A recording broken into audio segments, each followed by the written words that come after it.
to my channel, Ben Franklin Rides Again. If you saw my Flying Snakes video, then you know Greg and I were out on some rocky stuff, maybe having a little too much fun jumping cattle guards and such. Broke some spokes on the hack wheel. Let's fix them.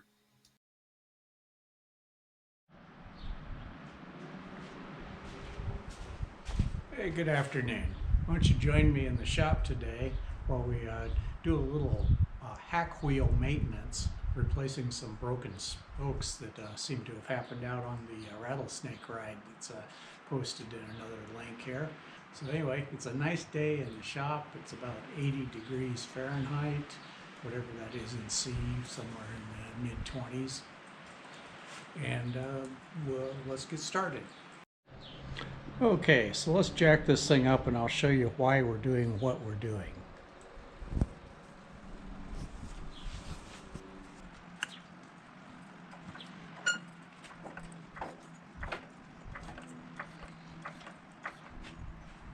All right, we're off the ground. Wheel spins freely. Let's set up the Motion Pro wheel truing stand pointer to indicate what's going on here with the rim. And we rotate, and we can see that there's some pretty good both axial and radial displacement there.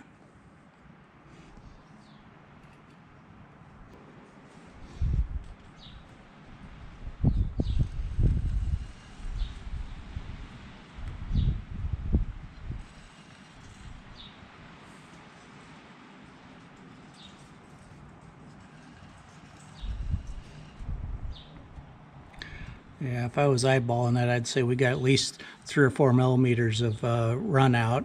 And the reason we have that, if we look at spokes, we've got a broken spoke here, a broken spoke here, and I think there was one more that I spotted,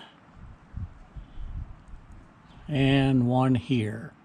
So let's pull the wheel and get it up on a stand, and I just happen to have a few extra spokes for Chris over at Woody's Wheel Works that built this wheel and the other two on the hack rig. So without further ado, I'll take off the wheel. Okay, and the hack wheel happens to be a BMW hub. It's custom laced to an XL rim. And so we got Torx T50 bolts holding that on. The design decision that caused that was, hey, BMW wheels are kind of common and the hubs have stayed the same over the years, so in a pinch, if I needed one in an emergency, probably able to find one.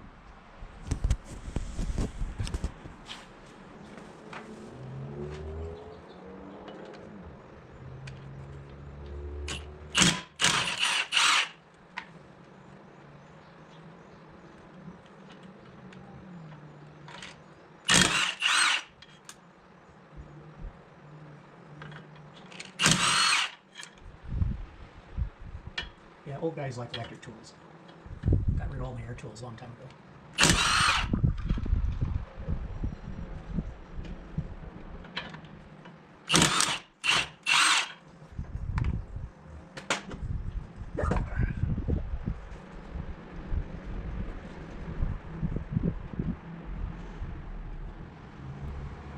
Okay. Yeah, bring you in a little closer and you can see what's going on how the hack wheel is set up. The way this was made, it looks like some sort of Chinese trailer extension axle, and then it has a Brembo caliper welded mount in place on it. I relocated this mount from here to here to make room for a shock that I relocated from here to here. That's a whole long story for another day. But what we're going to look at doing is, while we're fooling with this, we're going to tighten this up a little bit because there's some play in the side to side on the thrust bushings on this axle. and just tightening the bolt up will pull that in and take that slop out. So it loosened up over quite a bit of abuse there. Now we're going to need an adapter for the center of that hub to make it easy to get a truing, on a truing stand. In this case, I'm going to use Rabaconda's adapter for their tire changing machine because it works just fine for this purpose as well. If you guys want to see a video on how the Rabaconda unit works on tire changing, it's slicker than sliced bread. Leave me a comment saying you want to see that, and I'll make a video when I change that back tire out that's about bald.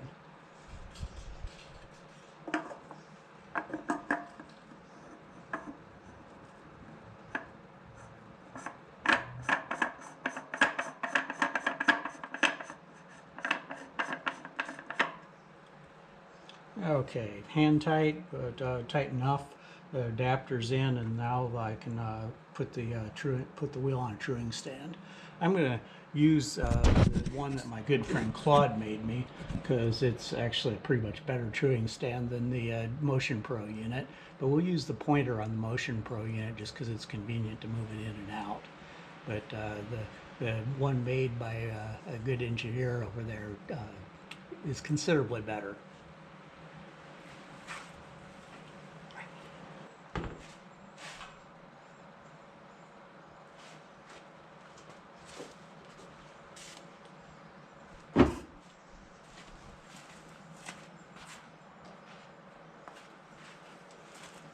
Loosen up the cone, at least one of them, so it can move. Slip that in to the axle and tighten the cone back up so it doesn't move.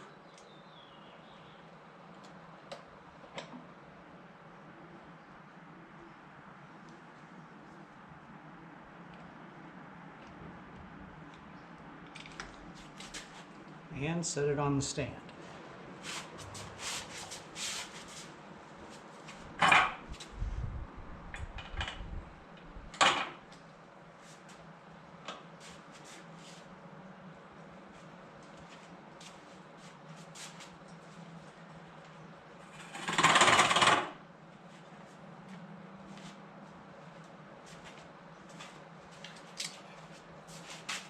And let's set up the indicator on the other stand just to be able to get some idea what's going on here.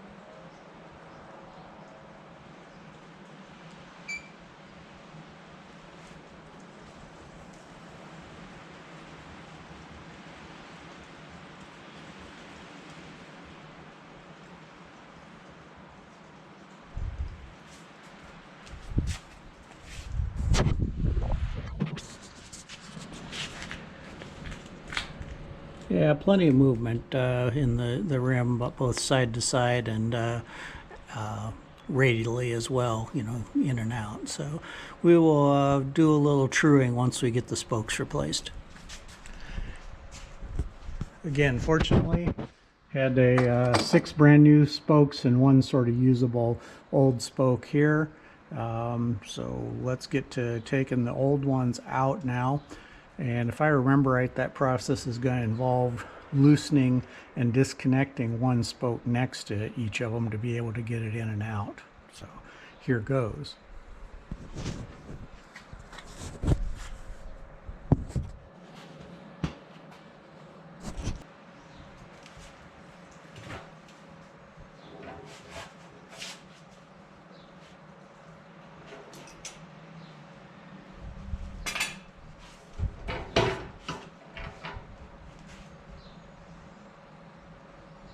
Okay, there's a broken spoke that's kind of isolated by itself.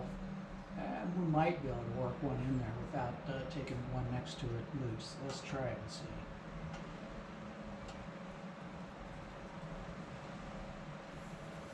And these are set up with Outex kits to be tubeless. So it's always kind of a crapshoot on whether loosening a spoke nipple is going to cause a great deal of angst in the tubeless setup. But I've been pretty lucky the last time I did it. So let's see how it goes this time.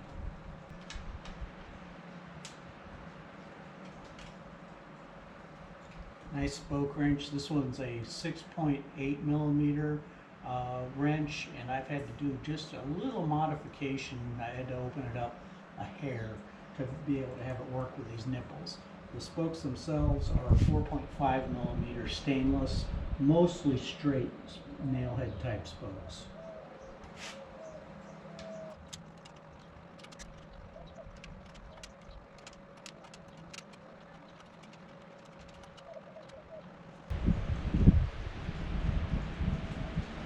I'm going to shift around to this other side.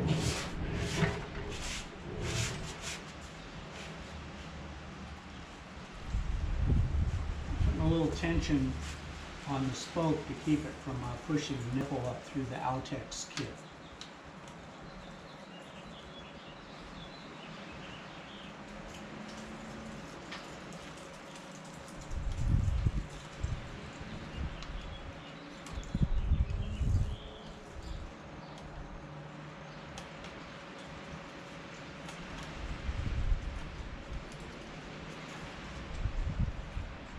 Actually, I think I'll get a pair of vice grips to help with that.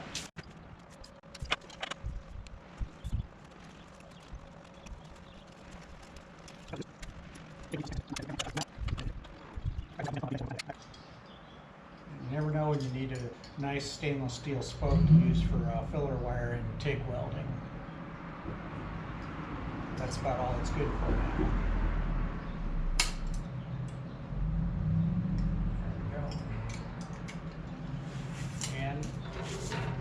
You can see the fault on this one. I'll get a new one and compare them.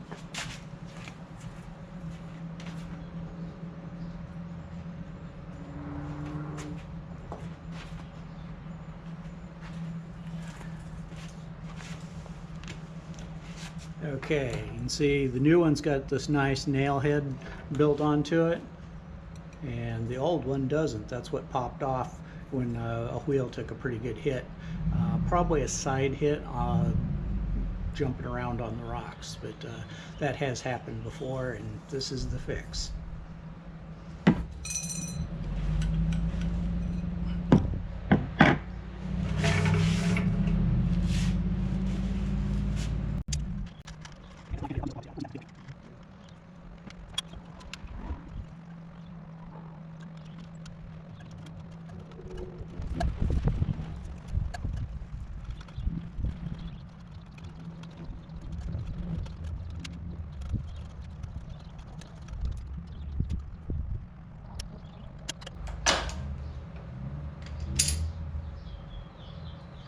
That one's loosened up maybe enough to get it out of the way, to be able to get the next one in.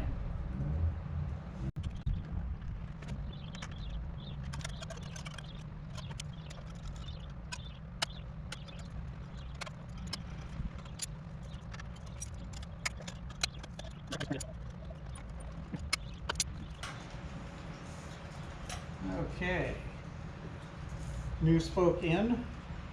Let's bring the loosened spoke back up to where it needs to go.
spoke back into relative position.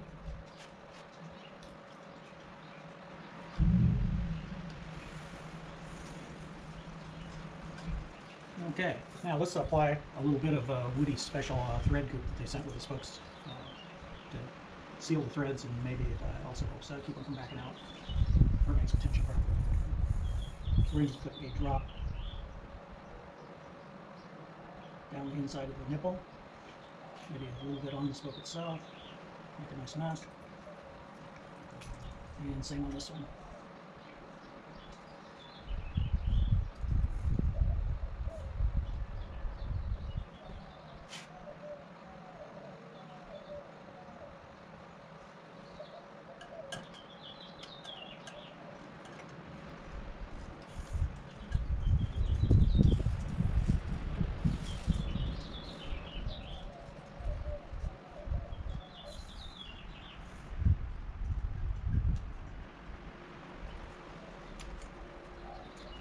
Okay, so getting these started is always fun, because there's always a little side tension to overcome as you get the threads up into the nipple. I'm sure it's a little more fun lacing a brand new rim up with fresh spokes. But, this is where we're at today. We're replacing a few spokes.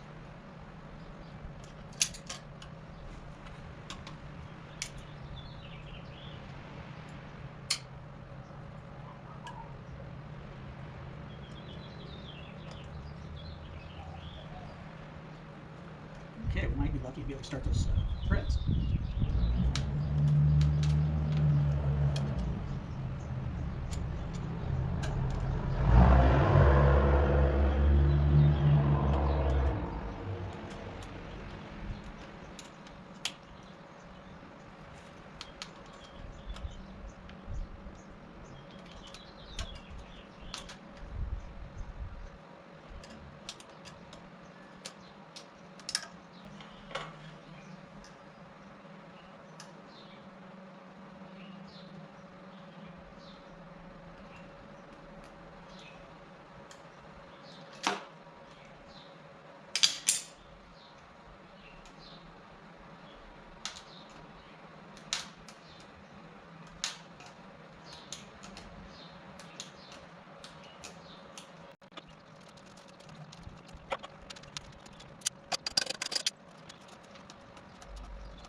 On the end of the spoke to get it up to a good thread engagement.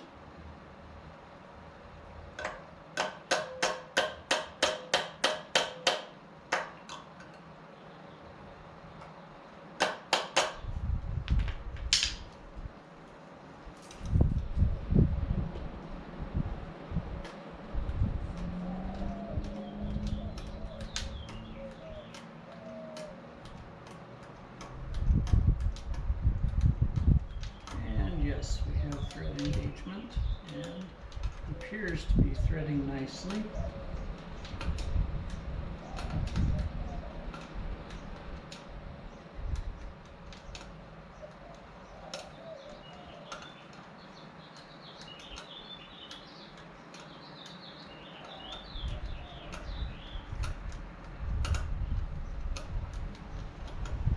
We're just going to snug this one in, not tight, but just snug until we get to all the new spokes in, and then we'll do a tension and truing section.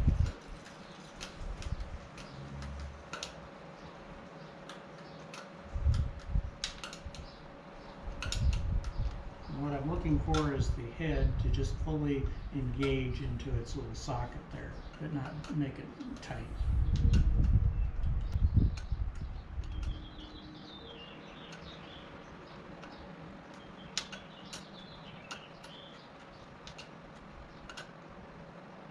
There we are. Now, maybe just a little more thread goop on this one to make it fun.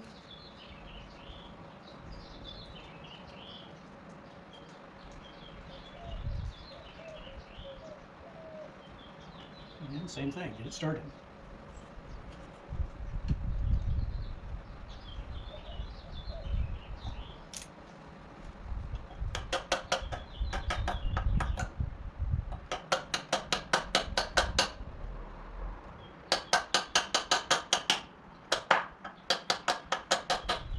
anybody out there has lots of experience doing this and has some tricks and tips, please feel free to drop them in the comments. Or just tell me I'm crazy to replace 3 spokes and not replace all of them.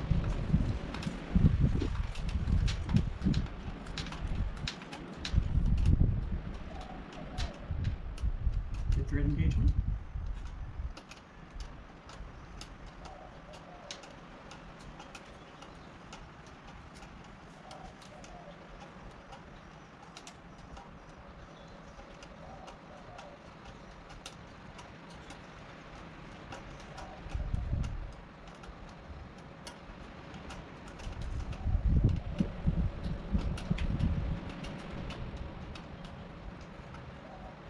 There we go, just snug. Okay, we got 2 more to do. There we go, wheel nuts are tight. Let's clean some of the muck off while we're at it. Degreaser concoction that's terpene based with probably a little soap in it too.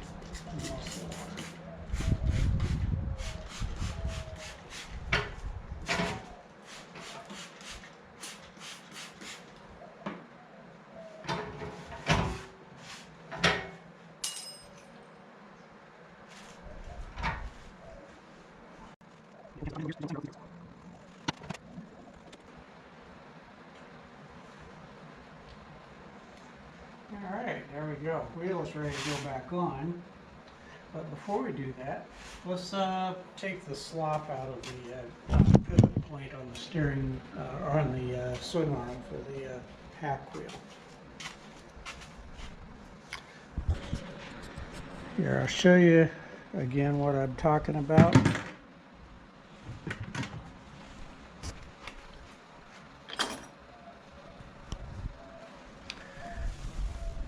If you grab the axle and look right up here at where the axle for this is, and here's the wheel axle, and grab and pull this way, you can see some pretty good movement there, which doesn't contribute wonderful things to the handling. So this can be taken out by tightening up the axle bolt a little bit, and there's bronze thrust washers on each side of that to tighten up against. So that's kind of what we'll be doing here next. Yeah, it seems like that one's 3/4. And maybe the other one is too.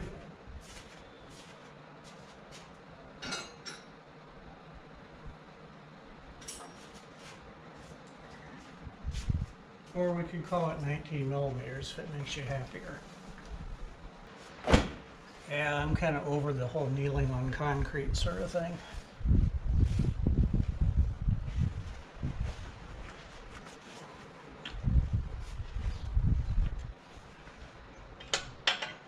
And it is 3/4.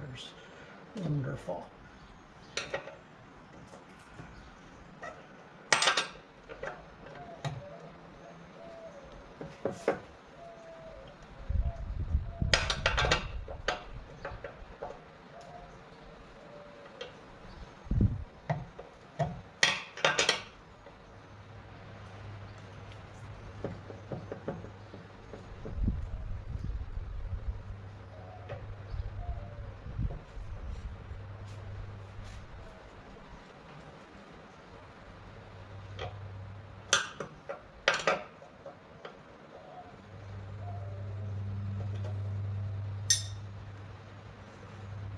All right, and the torque value for that is just enough. And while we're down here, let's put some grease on that pivot point.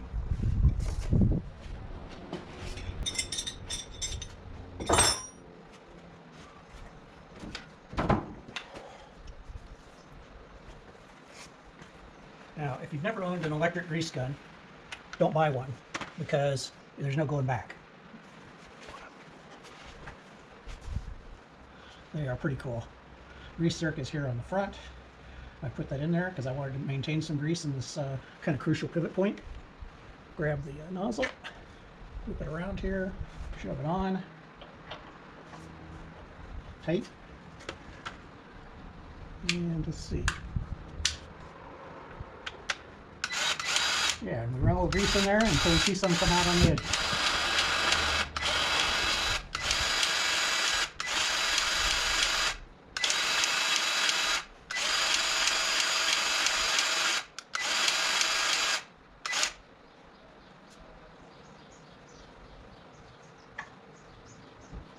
We're using some nice red moly grease.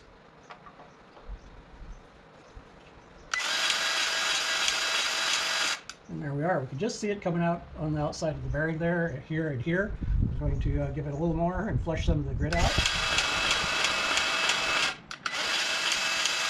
And there we go. I would call that greased for a while. Wipe everything off nice, wipe the excess off.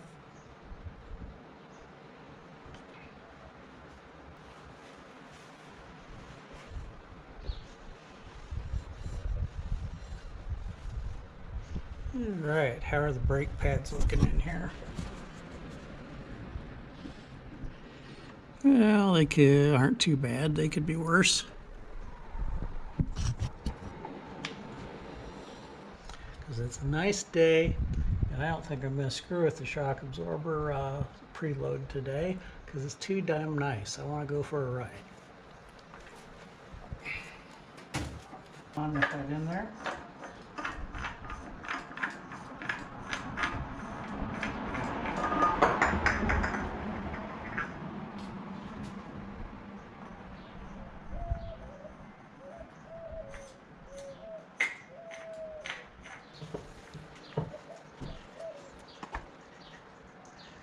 Okay, so we'll put a hole at the top and a hole at the top.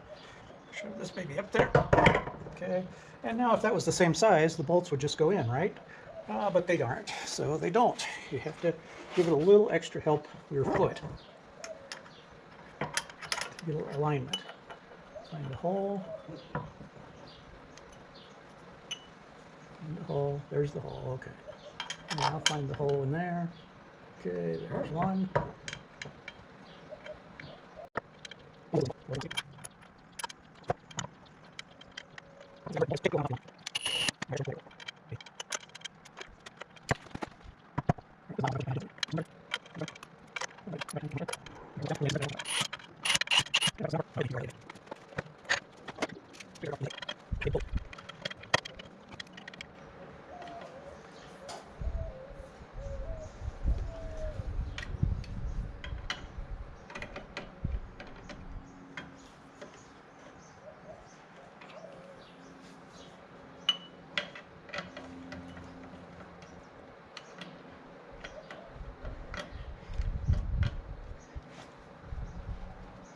And there we go.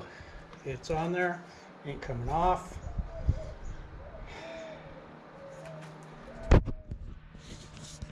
And I think we're in pretty good shape here. So we'll call it good, and hey, thanks for watching. Thanks for spending a little time with me in the shop today. Until the next time when Ben Franklin rides again.